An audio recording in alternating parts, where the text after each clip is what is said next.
जय श्री कृष्ण मित्रों, स्वागत है आपके मेरे YouTube चैनल शिल्पी श्री विनायक वाणी में। दोस्तों, क्रिया चरित्र की एक ज्ञानवर्धक कहानी आज मैं आपको सुनाने जा रही हूँ। उम्मीद करती हूँ यह कहानी आपको बहुत पसंद आएगी। आपसे निवेदन है कि कहानी को पूरा अवश्य सुनें। मित्रों, यह कहानी आपको बहुत अच्छी जानकारी और एक अच्छी सीख देकर जाएगी। कुटिल स्त्रियों के इस चरित्र को ब्रह्मा भी नहीं समझ पाए, मनुष्य की तो बात ही क्या है।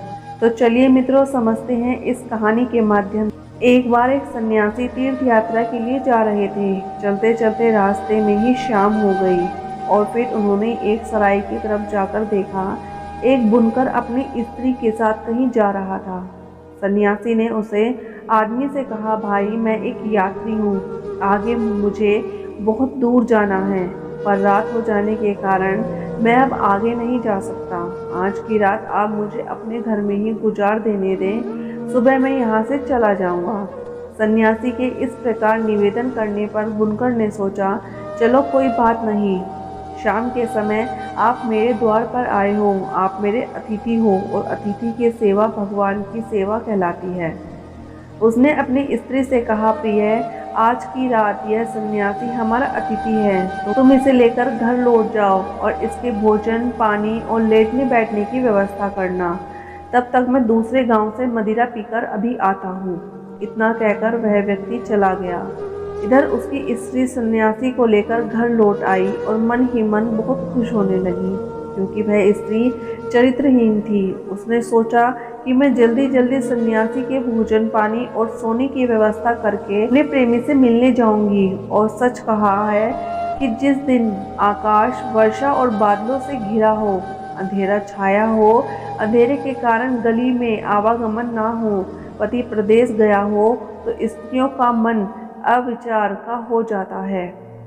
मित्रों, कहते हैं कि उल्टा स्त्री को अपने पतियों में अनुराग नहीं होता, इसके विपरीत पुरुषों में उनकी आसक्ति खूब होती है।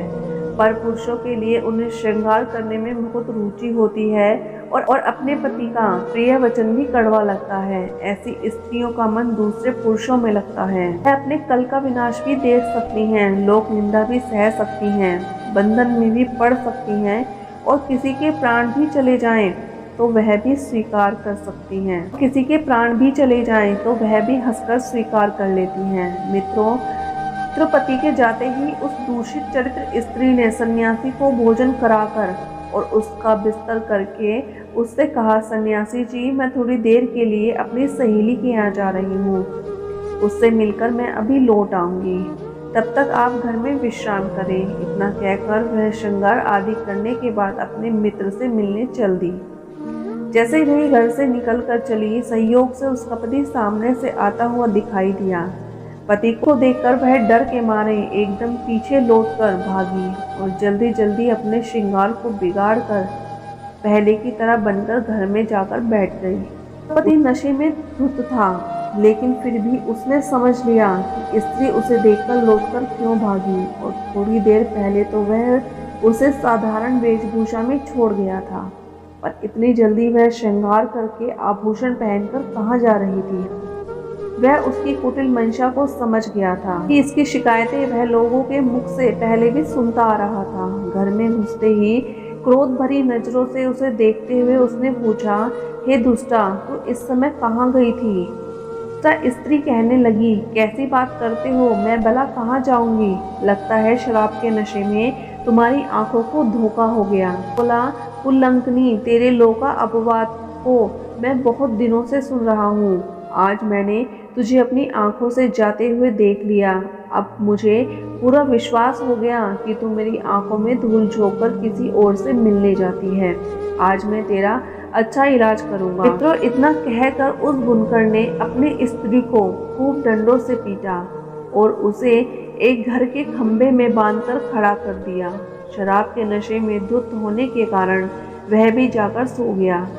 इधर एक औरत उसकी सहेली थी। जब उसने उसके पति को शराब के नशे में सोता हुआ देखा तो मौका पाकर वह अपनी सहेली से मिलने गई और बोली, हे सखी, देवदत्त तुम्हारा मित्र तुम्हारी प्रतीक्षा कर रहा है, तुम शीघ्र उसके पास जाओ, वह बहुत गुस्से में है। दुष्ट स्त्री कहने लगी, सहेली, बात तो तुम्हारी ठीक है, पर इस समय मैं कठिन बंधन में जकड़ी हुई हूँ। मैं वहाँ कैसे जा सकती हूँ?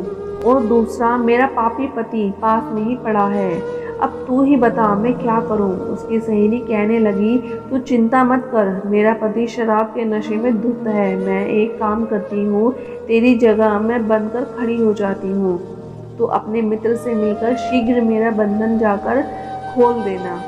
सहेली की बात उसे अच्छी तरह समझ में आ गई। उसने वैसे ही किया।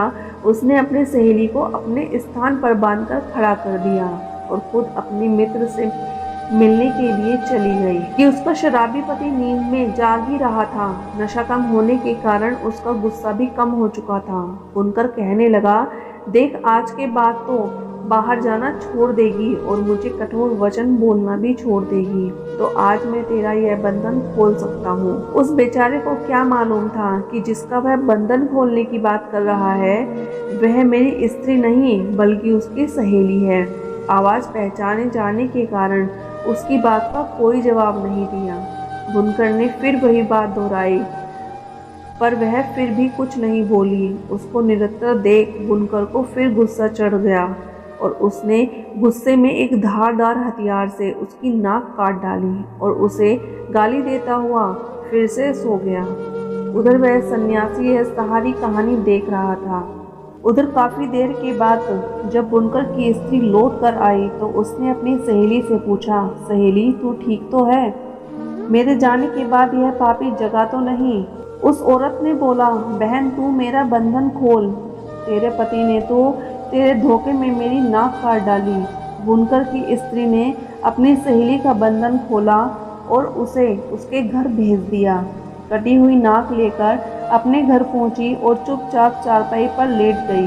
मित्रों, इधर थोड़ी देर के बाद बुनकर फिर नींद से उठा और अपनी स्त्री से बोला, दुष्ट स्त्री तू बोलती है या अब की बार तेरे कान भी काट दूं? बुनकर की स्त्री जोर से चिल्लाती हुई बोली, अरे मूर्ख, तुझ पर तो धिक्कार है।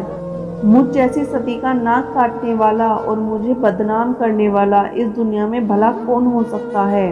और स्वांग रचते हुए बुनकर की स्त्री कहने लगी, हे देवताओं, यदि आप देख रहे हो, सूर्य, चंद्रमा, अग्नि, कुबेर, वरुण, इंद्र, धरती, आकाश, पाताल और धर्म, यदि तुम्हारी नजरों में मैं पवित्र हूँ, मैंने मन से कभी भी दूसरे पुरुष की इच्छा ना की हो, तो मेरी नाक को पहले की तरह सुंदर बना दो।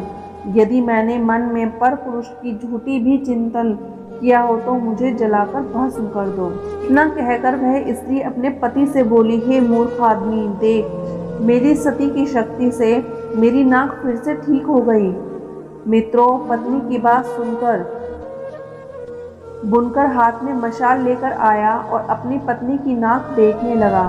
उसने देखा कि पत्नी की नाक पहले की तरह ज्यों की त्यों है और जमीन पर देखा तो बहुत सारा रक्त पड़ा था। एकदम से भयभीत हो उठा और डर के मारे उसने अपनी पत्नी का बंधन खोल दिया और उसे चारपाई पर बैठाकर उससे क्षमा मांगने लगा। इसे चमत्कार समझकर अपनी पत्नी को देवी का रूप समझने लगा, परंतु यह रहस्य की बात तो वह सन्यासी भली बात ही समझ रहा था जो उस रात बुनकर के घर में रुका हुआ था। वह सन्यासी पूरी रात जागकर उनका यही तमाशा देखता रहा और सोचने लगा, और धन्य है प्रिय चरित्र की लीला। दुष्ट स्त्रियां हंसते हुए पुरुष के साथ समय देखकर हंसती हैं, रोने वाले के साथ रोती हैं तथा जो उन्हें पसंद नहीं है उसके साथ मीठी मीठी बातें करके उसे बस में रखती हैं। ऐसी स्त्रियों की बातों में अमृत और मन में हलाहल विष भरा होता है। कहते हैं काम पुरुषार्थ इसी अल्प सुख के लिए थक जाता है। घोड़ी की तरह कमल का रस लेते हैं और बाद में अपने हाथों से अपनी छाती और माथे को कूटते हैं। यह सब सोचते सोचते सन्यासी की रात बड़ी मुश्किल से कट पाई। इधर दुष्ट स्त्री की सहेली ने सोचा कि रात तो कट गई, मैं अपने पति को क्या जवाब दूंगी, कौन सा यातना करूं कि उसे भेदों को उजागर न होने दूं। वह यह सब सोच ही रही थी कि इतने में उसका पति, जो काम की तलाश में रात को राजा के महल में गया था, सुबह सुबह वह लौट कर आया और लोगों की हजामत बनाने के लिए अपनी पत्नी से उसने हजामत बनाने वाले औजार की पेटी मांगने लगा। परंतु उस औरत ने क्या किया, वह अपने भेद को छुपाने के लिए पहले से तैयार बैठी थी। उसने पेटी में से एक छुरा निकालकर नाई की ओर फेंक दिया। नाई ने देखा कि इसने पेटी की जगह एक छुरा मुझे दिया है, वह भी फेंक कर। तो वह छुरा उसने अपनी पत्नी की ओर गुस्से से फेंकते हुए बोला, यह छुरा पेटी में रखकर पूरी पेटी ही मुझे दे दो। नाई ने जैसे ही छुरा अपनी पत्नी की ओर फेंका, वैसे ही उसकी पत्नी को मौका मिल गया। वह अपनी नाक पकड़कर चिल्लाते हुए घर से बाहर आकर चीखने लगी, कहने लगी, अरे देखो मेरे पति ने मेरी नाक काट डाली, मुझे बचाओ इस दुष्ट से। मुझ जैसी सत्यवंशी नारी की नाक काटकर मुझे कलंकित कर दिया। मित्रों, अब क्या था, स्त्री के रोने चिल्लाने की आवाज़ सुनकर राजा के सिपाही आए और नाई को पीटते हुए राजा के दरबार में ले गए और बताया कि महाराज, इस नाई ने बिना कसूर अपने स्त्री की नाक काट दी, इसे कठोर दंड दिया जाए। राजा ने नाई से पूछा, तुम्हारी स्त्री ने क्या अपराध किया था जो तुमने उसकी नाक काट दी? क्या वह परपुरुष को चाहती थी? क्या वह किसी परदेशी के साथ बातचीत कर रही थी? क्या इसने कोई चोरी की थी? साफ साफ बताओ, राजा ने पूछा। पर नाई ने डर के मारे कुछ नहीं बोला। नाई की चुप्पी को देखकर राजा ने समझ लिया कि नाई ने निरपराध पत्नी की नाक काटी है, क्योंकि कहते हैं पाप कर्म करने वाला मनुष्य अपने कर्म से डर जाता है। उसके चेहरे पर रंग और आवाज़ बदल जाती है, वह नज़र मिलाकर बात नहीं कर सकता, उसका तेज काम नहीं करता। याद रखना मित्रों, जिसके मुंह का रंग फीका पड़ गया हो और मस्तक पर पसीना आता हो, जिसके चलने पर पैर लड़खड़ाते हों, जो घबराई हुई आवाज़ में बोलता हो, नज़र झुकाकर बात करता हो, या दोषी होने के लक्षण होते हैं। राजा ने नाई को सूली पर चढ़ाने का आदेश दे दिया। राजा के सिपाही बेचारे निर्दोष नाई को सूली पर चढ़ाने के लिए ले जाने लगे। उधर उस सन्यासी ने देखा कि आज एक बेकसूर नाई स्त्री के झूठे आरोपों के कारण मारा जा रहा है, तो वह अपने आप को रोक नहीं पाया। वह एकदम से भागता हुआ राजा के दरबार में पहुंचा और बोला, हे महाराज, अन्याय हो रहा है, यह गरीब बिल्कुल निर्दोष है, इसकी स्त्री ने त्रिया चरित्र रचकर इसे फंसाया है। और तो सन्यासी ने बुनकर के घर की रात वाली घटना पूरी राजा को सुनाई। राजा ने सन्यासी की बात सुनकर तुरंत बुनकर को बुलाया और नाक काटने वाली बात पूछी।